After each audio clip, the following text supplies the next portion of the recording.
একটা কথা কি জানেন, একটা মেয়ের কাছে সংসার তখনই জাহান্নাম হয়ে ওঠে যখন সেই মেয়েটা অন্যের সংসারে থাকে। ধরেন সেটা হতে পারে তার শাশুড়ির, হতে পারে তার মায়ের, বা হতে পারে তার বোনের। আসসালামু আলাইকুম, আমি আফরিন বলছি শাহবাগ থেকে। আপনারা দেখছেন আফরিন টিভি ডায়েরি। কাছে দূরে, দেশ এবং দেশের বাহিরে যে যেখান থেকে আমার ভিডিওটি দেখছেন অথবা শুনছেন, আশা করি আল্লাহর রহমতে সবাই ভালো আছেন, সুস্থ আছেন। আমি আলহামদুলিল্লাহ ভালো আছি। নতুন দিনে নতুন আরো একটি ব্লগ ভিডিওতে আপনাদেরকে স্বাগত জানাচ্ছি। আমার ভিডিওটি যারা দেখার জন্য ক্লিক করেছেন তাদের উদ্দেশ্যে বলে দিচ্ছি যে আমার ভিডিওটি এখনো লাইক দিয়ে না থাকেন তাহলে প্লিজ আমার ভিডিওতে একটি লাইক করে দিবেন। আর যদি আমার ভিডিও রিলেটেড কোনো মতামত থাকে তাহলে আমাকে কমেন্ট বক্সে আপনারা জানাতে পারেন। আর আমার ভিডিও যদি আপনি ভবিষ্যতে আরো দেখতে চান তাহলে সাবস্ক্রাইব করে আমার চ্যানেলটি পাশে থেকে যেতে পারেন, এবং সাবস্ক্রাইব বাটনের পাশে যে অল বাটনটা আছে ওটাকে যদি ক্লিক করে দেন তাহলে দেখা যাচ্ছে আমি ভিডিও ছাড়ার সাথে সাথে আপনাদের কাছে নোটিফিকেশন করে চলে যাবে। আর আপনারা সময় সুযোগ করে আমার ভিডিওটি আপনারা দেখে নিতে পারেন। আমার সিম্পল লাইফস্টাইল যদি আপনার ভালো লেগে থাকে তাহলে আশা করি আপনারা আমার পাশে থাকবেন। আমার কথায় এখন পর্যন্ত কিন্তু ক্লিয়ারিটি আসেনি, আমি এখনো কথা বলতে গেলে মাঝে মাঝে পেছলে যাচ্ছি। আশা করি আপনারা ক্ষমা সুন্দর দৃষ্টিতে দেখবেন। আর আমার কথা এবং কাজে যদি কোনো ভুল হয়ে থাকে তাহলে আশা করি আপনারা ক্ষমা সুন্দর দৃষ্টিতে সেটাও দেখবেন। হেল্পিং হ্যান্ড থাকলে যতটা ভালো লাগে, হেল্পিং হ্যান্ড চলে গেলে তো আরো বেশি কষ্ট হয়। যেমন এই যে আমার হেল্পিং হ্যান্ড আবারও ছুটিতে চলে গেছে, যদিও বলে গেছে, যাই হোক বলে গেলে কাজে করার সুবিধাটা হয়। আমার হেল্পিং হ্যান্ড যেহেতু 3-4 দিন আসবে না, তো সকালবেলা ঘুম থেকে উঠে লেগে পড়েছি কাজে। যখন আমার হেল্পিং হ্যান্ড আসে দেখা যাচ্ছে সেদিন তখন আমি একটু লেট করে ঘুম থেকে উঠি, যেহেতু আমি একটু ঘুমাতে বেশি ভালোবাসি। তো এখন যেহেতু আসবে না, তো আমি কিন্তু বেশ সকাল 7টার মধ্যে উঠে গেছি। উঠে আমি আমার কাজগুলো শুরু করে দিয়েছি। হাজবেন্ড এবং বাচ্চারা কিন্তু ঘুমাচ্ছে এখন। প্রথমেই রান্নাঘরে যে একটু গরম পানি করে কাপড় ভিজিয়ে দিয়েছি, আর দেখা যাচ্ছে বাচ্চা ঘুম থেকে উঠলে একটু গরম পানি খেতে দিব। আপনার ভাইয়া উঠলে একটু গরম পানি খেতে দিব, যেহেতু একটু ঠান্ডা ঠান্ডা বেশ আছে এখনো। তো ঠান্ডার মধ্যে সকালবেলা ঘুম থেকে উঠে যদি গরম পানিটা খাওয়া যায় তাহলে দেখা যাচ্ছে ঠান্ডাটা একটু কম লাগার প্রবণতা আছে। তবে আমাদের বাসায় কিন্তু মোটামুটি সবারই ঠান্ডা লেগে গেছে, তবেও চেষ্টা করছি একটু সাবধানে থাকার, একটু সেফলি থাকার। তো পানি গরম করে আমি কিন্তু ফ্লাস্কে রেখে দিয়ে এখন চলে এসেছি বেসিনটা ক্লিন করতে। যেহেতু এখন মাহিরাকে নিয়ে আমার স্কুলে দৌড়াদৌড়ি করতে হয়, তো জানেন না, 20-2-3 দিন আমি সময় পাইনি বেসিনটা ক্লিন করার। তো ভাবলাম একটু পর যখন ঘর মুছবই তো আগে থেকে বেসিনটা ক্লিন করে রাখি। বেসিন ক্লিন করে আমি কিন্তু চলে এসেছি রান্নাঘরে। এখন আমি সকালের জন্য নাস্তা বানাবো। তো আপনারা যারা আমার ভিডিও দেখেন তারা তো সবাই জানেন আমার ফ্রিজে মোটামুটি সবসময় ফ্রোজেন রুটি থাকে, তো ফ্রোজেন রুটি ভেজে নিব আর সাথে ডিম ভাজি করে নিব।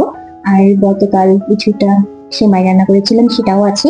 আর এখন বুটের ডালটা রান্না করে নিব। তো হোটেলের স্টাইলে বুটের ডাল রেসিপিটা আপনাদের সাথে শেয়ার করার চেষ্টা করব।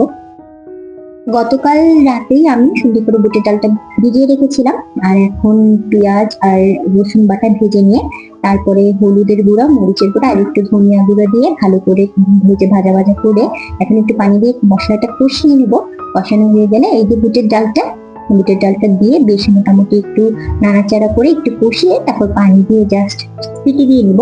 এই তো হয়ে যাবে। আর যখন সিটিটা খুলবো তখন দেখা যাবে একটু ডালটা যদি শক্ত শক্ত থাকে ওটাকে যখন একটু ম্যাশার দিয়ে আপনি চাপ দিয়ে ম্যাশ করে দেন তাহলে আধ ভাঙা হয়ে যাবে। এই তো, তারপরে আপনারা আপনাদের পছন্দ মতো গার্নিশিং করে নিতে পারেন। আমি এখানে ধনিয়া পাতা দিয়ে দিয়েছিলাম।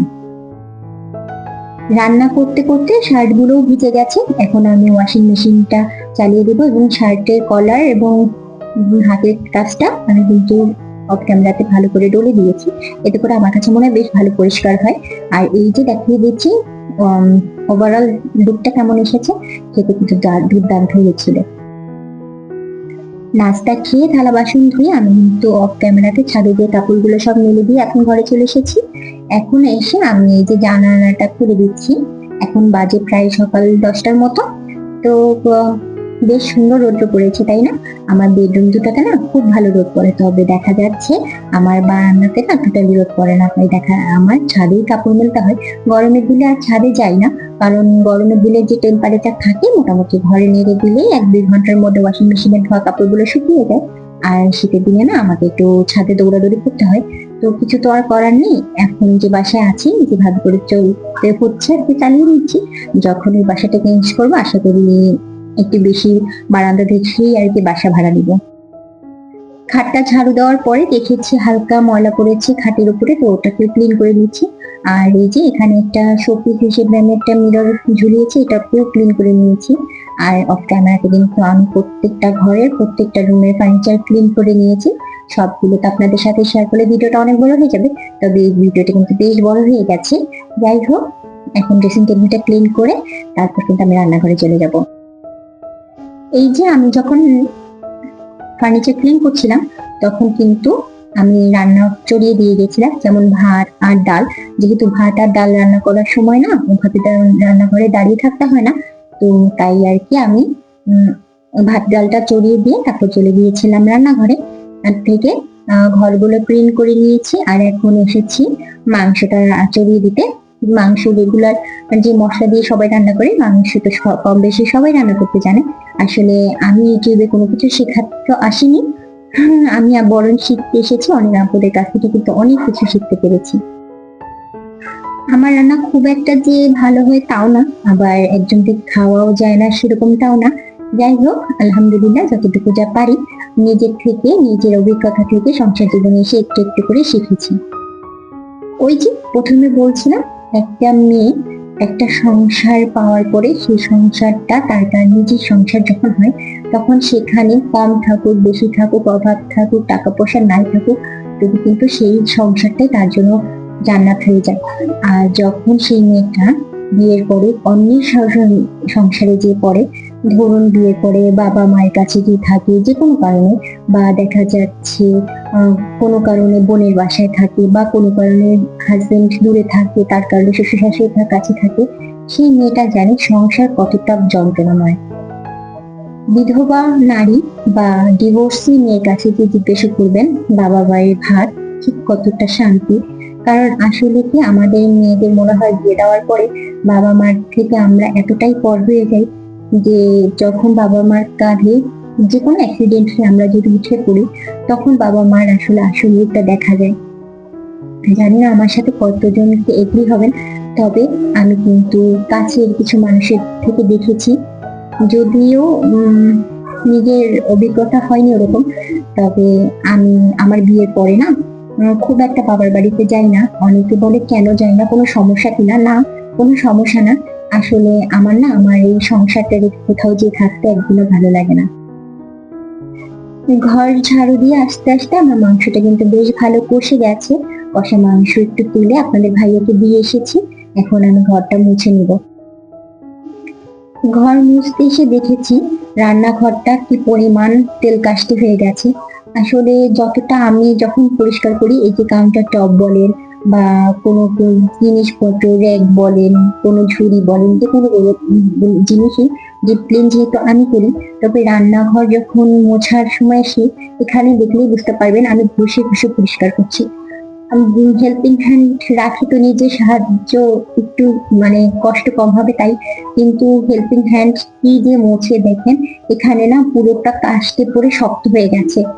এখন এই সপ্তাহ 15 দিন যখন যেহেতু আমি একটু সময় দিতে পারছি না, তো এখন এসে এতটা পরিমাণ রাগ লাগছিল, কিছু করার নেই।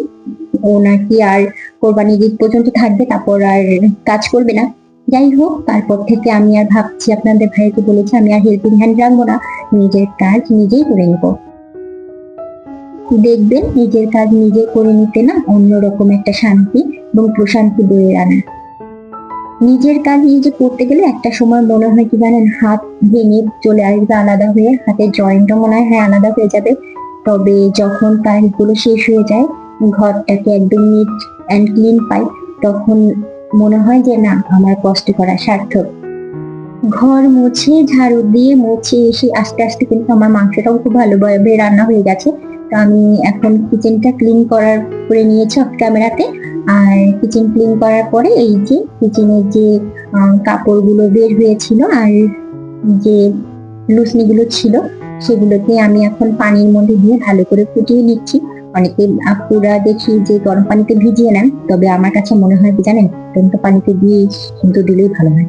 যাই হোক, কিছু মনে করবেন না, আমি ওটাকে সিদ্ধ দিয়ে না বেশ ভালো করে এটা দিয়ে ডলে নিচ্ছি। জামা কাপড় ডলা যে ব্রাশ, দেখুন কি পরিমাণ ময়লা হয়েছে। এখন ওই যে 15 দিন আজ দিব কাল দিব করে না অনেক দিন হয়েছে, এটা মাসখানেক হয়ে গেছে সত্যি বলতে, ওগুলো ধোয়া হয়নি। তো এগুলো এরকম তেল কাস্টে তো পড়েই যায়, আপনারা সবাই জানেন। তো আমারটাও ব্যতিক্রম কিছু না। তো এই যে আমি ভালো করে ক্লিন করে নিচ্ছি, ক্লিন করে আপনাদেরকে দেখাবো একদম ঝকঝকে হয়ে গেছে। আর কতটা কি ময়লা হয়েছে সেটা তো ওই যে সাইডের কালো পানিগুলো দেখলেই বোঝা যাচ্ছে। আমার লসুন না এতটা নোংরা কখনোই হয় না, তবে এবার হয়ে গেছে। আসলে মাঝে যে পরিমাণ শীত পড়েছিল তখন তো এগুলো ধুতে আসার চিন্তাও করিনি। আর এই যে এখন আমি জানালাতে মেরে দিচ্ছি, আমরা বাঙালিরা যেটা করি আর কি, এত জায়গা থাকলেও না রান্নাঘরের জানলাতে এগুলো তো ঝুলানো থাকবে।